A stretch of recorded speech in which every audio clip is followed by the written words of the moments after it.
I mean, I understand the move, and listen, I'm going to be in Dallas as they play the Cowboys on Thanksgiving, and every game the rest of the way, I think I speak for almost every single Giants fan, even though I'm not a Giants fan, just a football perspective.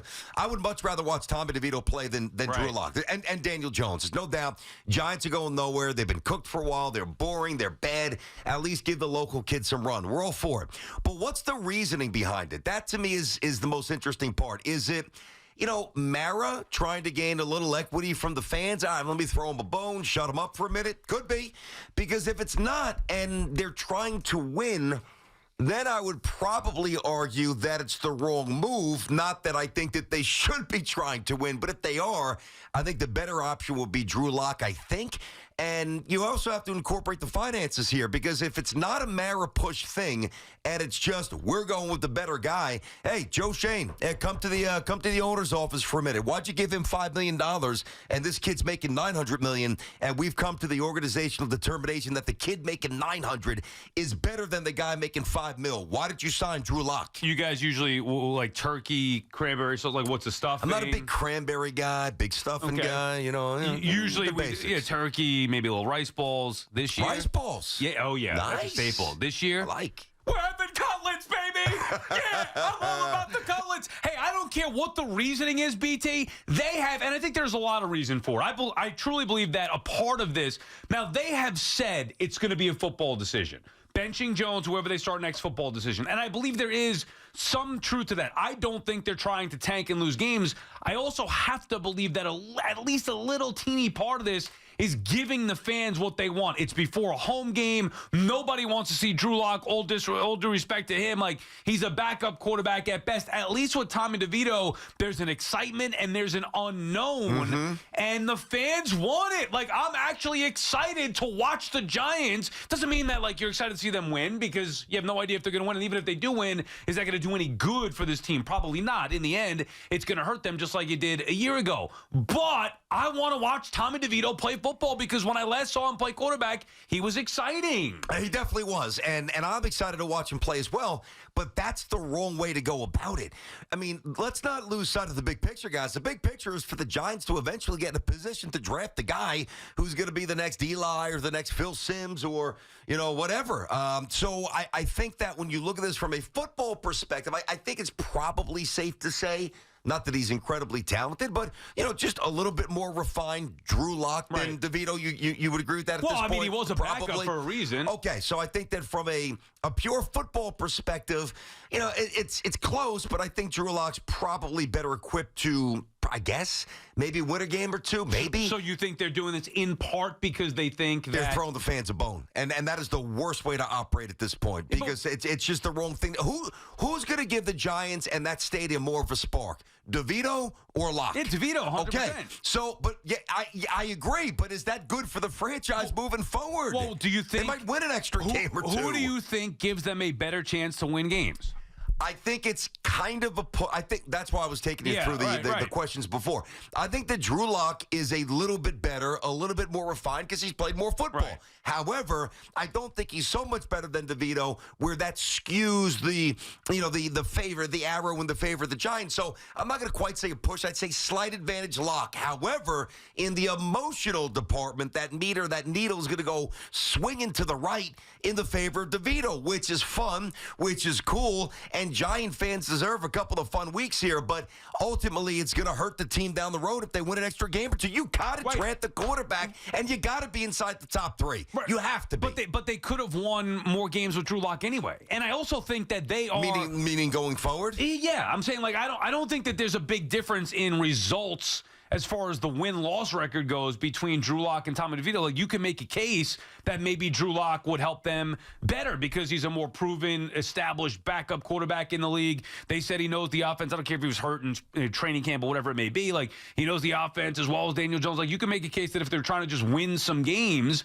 maybe Drew Lock would be the best case. They said it's going to be a football decision, so I have to take them at their word. Why? But also, I don't know if I have to take them at their word. I don't believe anything anybody says anymore. Take them at their word. Fair enough, but... Well, if it was a football decision, that means they're trying to win games, right? That's why I don't believe them. I'm not calling them liars. I'm going to stop short of saying that, but I'm just not going to buy what they're selling because, why would you want to win games? What does it do? Well, why not, though, give the fans some excitement then? So if the difference is negligible as far as winning games go between Drew Lock and DeVito. Yes, and it is from a football perspective, but not from the emotional surge that they're going to get with Tommy, which might actually be beneficial to help them win an extra game or two, which I don't think is the right thing. Yeah, I still think, though, you got to give the fans a little something here. And at least making the Giants watchable. They are playing on Thanksgiving, to your point. They got a home game against the Bucs, some home games down the stretch here. Like, everybody wants to see what Tommy DeVito could do. And by the way, maybe it's just about themselves evaluating what DeVito can be moving forward. Yeah. Where Drew Lock's not under contract next year. Daniel Jones, we know, is out of here. So maybe they're trying to say, all right, let's give this kid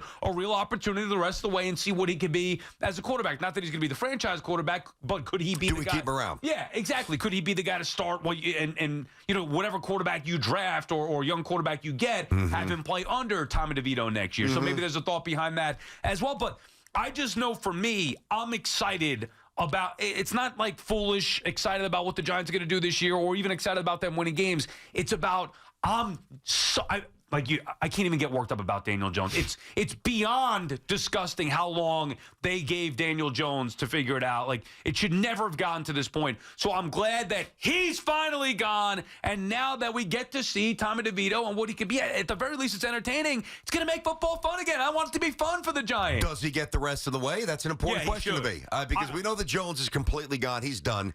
And if Tommy stays healthy, but what if he plays poorly? I mean, to me, if you go to Lock at that point, now you're getting sloppier than you've been for a long time. I think you just flip-flop 1 and 3. Jones has moved to the third string. Yeah, Vito's almost deactivate him. Just get him out of uniform. There's no temptation, honestly. However they want to work it is fine, but I would go DeVito 1, Lock 2, and only bring in the backup in the case of emergency. All right, we're on the same page with that. I just, it's going to be more fun. It's just...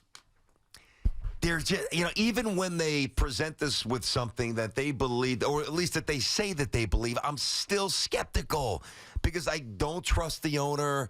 The general manager hasn't earned my faith, and the head coach, where I stand on Dable, he's okay. I'm not nearly committed to him as others. So I guess what I'm saying is anything that the Giants say, and by the way, same with the Jets, who we'll get to in a little bit. It's probably worse with them. God, I'm not taking the word of a horrendous franchise.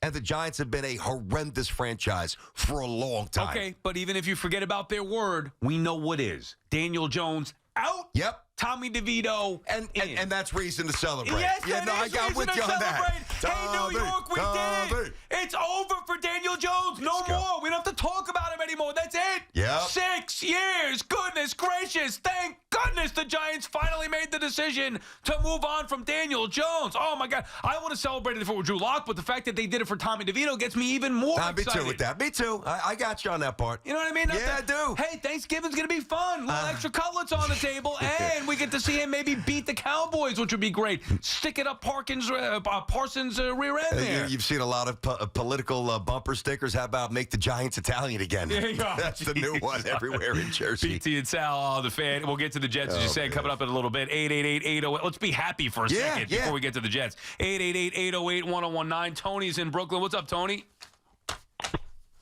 Hey, what's going on, guys? I hope you had a good weekend. Yeah. Sal, I want to know what's in your coffee because you said the last time you watched DeVito was exciting. Didn't he finish with 3 straight losses and 0 touchdowns? Yeah, but it was fun to watch. His energy is good. Watching a fun player like that, there was excitement in it. Fun to watch. You're killing Daniel Jones.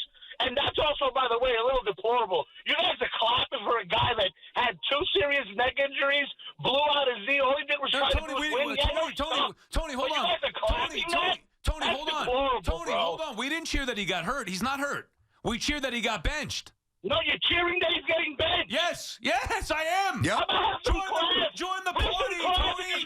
Join the party, Tony. It's a party. You're not going to bring us down. It's been 6 years of watching it. If you like Daniel Jones, follow him wherever he may go. Now, you may not watch him because he's probably going to be on the bench if he's in the league at all. Daniel Jones stinks. Get it through your thick heads. It's over. Even Mara and the Giants realize it, BT. It's a day to celebrate. Daniel Jones is done. Thank God, Jeff. You are extra giddy. Yeah. No, by the way, I'm with you.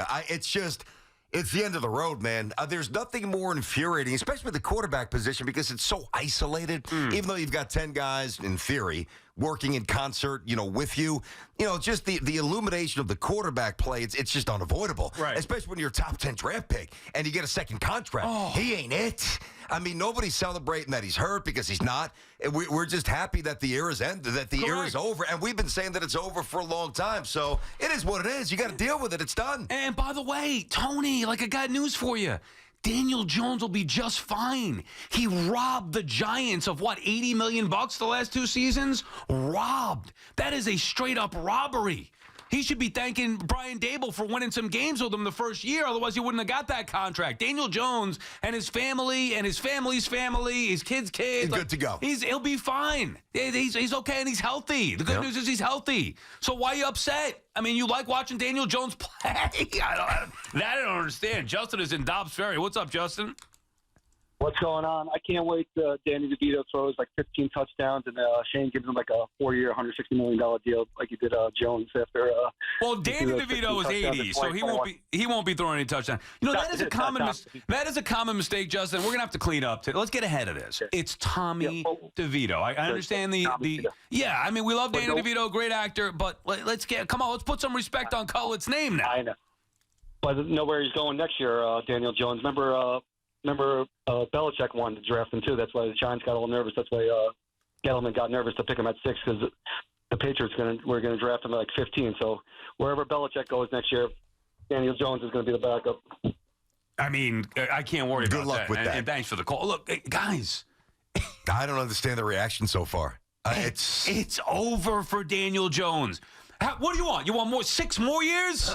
I mean, what is this? Are we in politics now? Somebody going to try to vote Jones back in? 6 more years? Let's say we didn't give him enough opportunity here. He's had every opportunity. He's a good kid. Yeah, unfortunately, very good. Yeah, unfortunately, he's not a good quarterback. And that's what we care about. If we were judging guys just about, so how come we could rip poor young Zach Wilson to shreds? Like you and I defend him for a second. It's like, oh, you guys don't know what you're talking about. He's horrible. So we could rip Zach Wilson for shreds, a kid who clearly was overmatched, set up to fail, thrown to the wolves. But yeah, with Daniel Jones, a guy who got a second contract, made millions and millions and millions of dollars more than he ever should have made. We're happy that it's over for him, and that's wrong? Like, come on. No, that's definitely not wrong. To be fair to the point you made about Zach and Jones, there was a level of competence. I'm not saying greatness, but, bare bones competence that Jones achieved with the team that drafted him, but then you incorporate that second contract. Listen, I do understand, and we're not going to do this because the ship has sailed, the curtains come down, it is over. I mean, the ship has left the port, it's done. The Jones, it's over. However, I will say without, probing too deeply, because I think everybody will understand this, for those that are still hanging on to the Jones tracks just a little bit, you probably do so because you lament maybe what could have been if they were run differently and he had a better O-line and this and that and better coaching and more continuity and all the things that we talked about as to why maybe Daniel Jones could be the guy all these years, even in the face of adversity, when many of the signs pointed to the fact that he couldn't be the guy. But when somebody stumbles, you look for reasons why. Is he immature? No. Right. Is he small and injury prone? Well, he's injury prone, but not small, so it wasn't that. Is he just... So I think that for the Daniel Jones supporters, and there's probably 10% of them still out there, it's a sentimentality. It's like, it's like, and I stuck my neck out there for this guy all these years. I defended him, and a lot of the things around him went awry, but it doesn't matter what the context anymore is. It's just simply over, and get used to it and deal with it. It's done. And he had, thank God. And he had plenty, like all kidding aside, he had plenty of opportunity. More than any quarterback before under today's circumstances with the salary cap and the pay structure and all that. More than any Giants quarterback in the history of the Giants. Because Phil was banged up early. Remember, Phil broke his leg, I think, in 79, whatever it was. I mean, did any other Giant quarterback get run out there with less evidence that he was the guy? Wasn't Dave Brown? I mean outside of Eli, who's terrific. Nobody. And it probably won't happen ever again. Like when you think about what goes on in the league today, most quarterbacks get 2 years, maybe 3. Yeah. But then the decision is made before that second contract. So you're not going to see, I don't know, maybe he still got it and give him a second contract for $40+ million. Yeah, it was very unique. Ew, man. Harry is in Clifton. What's up, Harry? Hey, bud. Hey, what's going on? Yo. First time, long time, guys. Thank you. First thing is, I'm tired of Schoen. Shane. Talking about Rutgers? We're off to a rough start today. Danny DeVito starting and Schoen is running. Yeah, Joe Schoen, but it's okay. Go ahead, Harry. Okay. All right. So 3 years he's had a chance to build this roster. And how many players has he drafted that are buried on the depth chart? Evan Neal, what has he played? 4 or 5 snaps this year? Yeah. Jalen Hyatt only got into the mix because of injuries. And I think he's caught 3 balls all season long. The offensive line is still in shambles. It's just, and then he starts Tommy DeVito over Drew Lock, and you guys hit it on the head before, where we're allocating $5 million towards Drew Lock. Yeah. Why couldn't we take that money and put it towards Saquon? Oh, no, Plug, no. Now we're going to get Saquon involved? I thought today was going to be a good day. Yeah, that's strange. I mean, listen, it's officially happened. The Giants have, reduced the brains of every Giants fan to mush. Guys. I mean, a Giant fan, it took a long time. My brain's been mushed with the Jets for a long time. It's finally happened to the Giants fan. I'm glad you brought up Saquon, because now we could just officially together bury once and for all the Daniel Jones, Saquon Barkley Giants, like I wanted to do 3 years ago when Dable and Shane took over. It should have been the end of Jones and Barkley. It took them 2.5 seasons, but finally we got there. It's over for Barkley. It's over for Jones. Now, I want to know why so many people are making such a big deal. I heard Boomer and Gio talking about this. It's $5 million. Like, who cares? What is it? What's the going rate for a backup quarterback? Well, it could be a little bit more than that. It's not that it's some exorbitant deal, I think, and I only heard some of them. I had to take a call this morning. Yeah. And I heard part of this. All right, but he's getting $5 million. For sure, but I think it's less about the money and more about I guess in their opinion, but I'll tell you what I'm thinking in terms, because the money's not crazy. Right. It's a miscalculation as to whom you thought should have been the backup. Like, all right, so Daniel Jones, they didn't know if he'd fully be ready for the start of the season. He was. All right, you signed Drew Lock as insurance. I don't buy the thought that they thought, or they signed Drew Lock, like if Jones stumbles so early and we're 2-3 and we try to salvage our season, that Drew Lock is the answer. I don't think that they were thinking that. So it's less about the money and more about, well, why was this guy put in a position of prominence? When you're the backup quarterback, you're fairly prominent. But here's why. What if Daniel Jones got hurt at 2-3, 5 weeks in? What do you think they would do? Well, I would think based on what they're doing today, they'd go to DeVito. But they said they're still trying to win. Yeah, so if they were trying to win now, why wouldn't they try to win the same way back then? Well, that's completely inconsistent, which is why I said I don't believe what the Giants are espousing. Because I also believe there's an element of evaluation taking place here in a lost season. The season's officially over.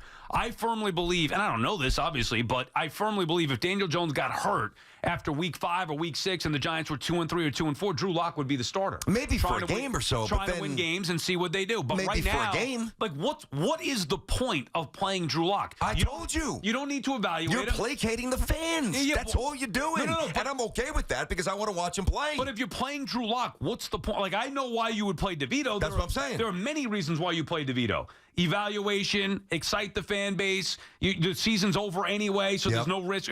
Like, why would you play Drew Lock at this point? You wouldn't. There's no reason. Like, nobody wants to watch Drew Lock. We all know what he is. He's a career backup quarterback. He's not going to be here beyond this year. And the season is over. Games don't mean anything. So it just adds up to why not evaluate? And at the same time as you're evaluating a younger quarterback, giving the fans something that they could be excited about, or at least have some fun watching for a change. It does satisfy a couple things. I mean, DeVito's making $900,000. If he plays okay, get a little bump next year, and there's a chance maybe he's that bridge guy. Maybe, because it won't be locked to Sal's point. Maybe he's the bridge guy, whomever they draft, 1, 2, 3, 4, whatever they do, rather than having to go out and find the quarterback that can act, that's going to be the bridge guy. Maybe it's DeVito. So there's definitely evaluation going on, but it's also probably just a gross miscalculation on who Drew Lock is. I can't promise you. I would think that if Drew Lock was lighting things up in practice, just for the overall morale of the team, you got to play Drew Lock because guys know what's up. So I would think that he's being outplayed by DeVito, which tells me that Shane and Dable made a mistake in the get-go when they brought in Drew Lock for $5 million. BT and Sal on the Fan. Our friends at Town Fair Tire remind you that at Town Fair Tire, you always get the guaranteed lowest price on name brand tires from Connecticut to Maine. Nobody beats Town Fair Tire. Nobody. Thank God it's over, though, Sal. No more Jones talk. It's officially done, man. That's good. All right.